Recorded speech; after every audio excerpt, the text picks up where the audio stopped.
मैं उनका धन्यवाद करता हूँ।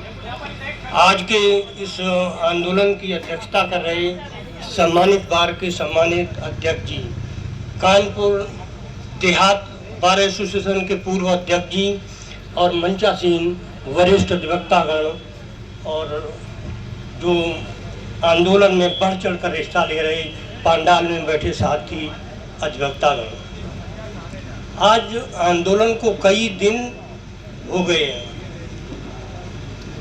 यूं तो बार और बेंच के मध्य कुछ छुटपुट घटनाएं होती ही रही हैं। मैं 30 वर्षों से देख रहा हूं, तो जो बेंच में बैठे हुए लोग हैं वो तानाशाह हो गए हैं, तानाशाही रवैया अख्तियार करते हैं। आप देखें, जो एफआईआर हुई है, एफआईआर इतनी हाइपर बोल है कि जैसे बिचकाने लोग नहीं गांव में होते हैं कि ये भी लिख दो, वो भी लिख दो, ऐसा भी लिख दो, वैसा भी लिख दो, घर में घुस के मारा पीटा। तो जो एफआईआर लिखी गई है वो बहुत ही निंदनीय है। इस तरह से कोई कृत्य, कोई घटना नहीं हुई है। तो एफआईआर अनलॉफुल है, गैर कानूनी है। बार और बेंच के बीच में अगर टकराव हुआ था तो आपस में बैठ के उसे सुलझाना चाहिए था। और जिले पे बैठे हमारे आला अधिकारी डीएम साहब, उनको आके यहाँ मध्यस्थता करनी चाहिए। बार और बेंच में सुलह के लिए प्रयास करना चाहिए। अब जिलाधिकारी के कान पे जो जूं नहीं रेंग रही है, पता नहीं वो एफआईआर से कितना सहमत है। इस तरह से कोई घटना नहीं हुई थी। और हमारे जो न्यायिक एसडीएम महोदय थे, न जाने क्या उनके दिमाग में आया और इस तरह से हड़ताल में पुकार लगाना, पत्रावलियों को खारिज करना, ये सब अल्लाह फुल रहा है। तो इस तरह से जो बार और बेंच में आपसी तालमेल के लिए जिलाधिकारी महोदय को आना ही चाहिए। और हम लोग तो लड़ाई लड़ते हैं बादकारियों की, देश हित में लड़ाई लड़ते हैं, कानून व्यवस्था सही बनी रहे, इसकी लड़ाई लड़ते हैं। ये आंदोलन एंटी करप्शन आंदोलन है। अब आप देखें कितना करप्शन व्याप्त है, बिना कुछ लिए दिए और रिश्वतखोरी अपने चरम पर है।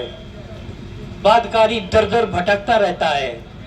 यहाँ पर आए दिन तहसील दिवस हुआ करता है, सैकड़ों प्रार्थना पत्र आते हैं, डिस्पोजल नील होता है, नील, कोई डिस्पोजल नहीं। 6-6 महीने, 6-6 साल हो गए लोगों को। एक सरकारी नाली थी, खुलवाने के लिए एक महमूदपुर के भोजराज सिंह जी आया करते थे, तो 6 से 8 वर्ष हो गए, वो नाली नहीं खुली। चकमार्ग के लिए लोग पैमाइश देते हैं, पैमाइश के लिए एप्लीकेशन देते हैं, आखिर कुछ नहीं होता है। और सारे प्रार्थना पत्रों को कूड़े के ढेर में डाल दिया जाता है।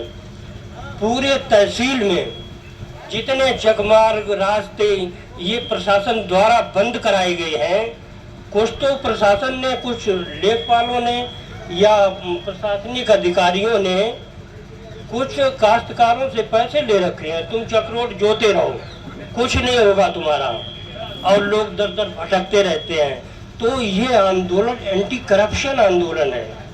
अधिवक्ताओं का यहाँ पर किसी तरह से ऐसा रोल नहीं था जिससे ये एफआईआर होती। एफआईआर डीएम साहब आए और एफआईआर तत्काल वापस हो, और ये करप्शन में संलिप्त जो भी अधिकारी हैं उनको हिदायत दी जाए कि करप्शन को बढ़ावा न दें।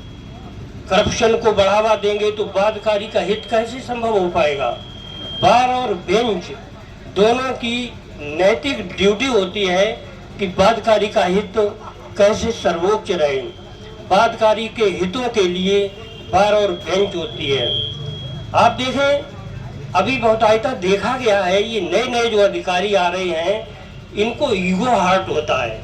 ये कहते हैं मैं पीसीएस हूँ, मैं डायरेक्ट आया हूँ, मैं आयोग से आया हूँ, अधिवक्ता कुछ भी नहीं है। अधिवक्ता तो ऐसे ही लॉ करके आके बैठ गया है।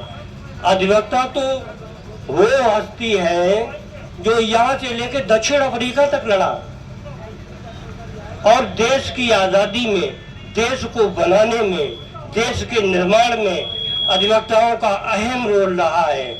भला अधिवक्ता कैसे अभद्र हो सकता है? अभद्रता की कोई बात नहीं थी। टोटली बैड इंटेंशन से ये एफआईआर लॉन्च कराई गई है। तो मैं जिला प्रशासन, जिलाधिकारी महोदय जो कि पदेन जिले के प्रेसिडेंट होते हैं, आए और इस आंदोलन में आके इस मामले को रफा दफा कराएं, जिससे ये बादकारियों का जो अहित हो रहा है वो न हो और एफआईआर वापस होनी ही चाहिए। और अधिवक्ता साथियों ने जो बढ़ चढ़ कर हिस्सा लिया इस आंदोलन में, अधिवक्ता तो आंदोलन के लिए ही बना है, अधिवक्ता तो दूसरों के हितों के लिए ही बना है। तो ये आंदोलन जब तक एफआईआर ये वापस नहीं होती है और जब तक उदंड न्यायिक अधिकारी यहाँ के माफी नहीं मांगते हैं, आंदोलन अनवरत चलता रहना ही चाहिए। हर जोर जुल्म की टक्कर में संघर्ष हमारा नारा है। हम तो संघर्ष में रहे, संघर्ष में जिए और संघर्ष करते रहेंगे। सभी साथी अधिवक्ताओं का मैं आभार व्यक्त करता हूं और इसी के साथ मैं सबको धन्यवाद देता हूं।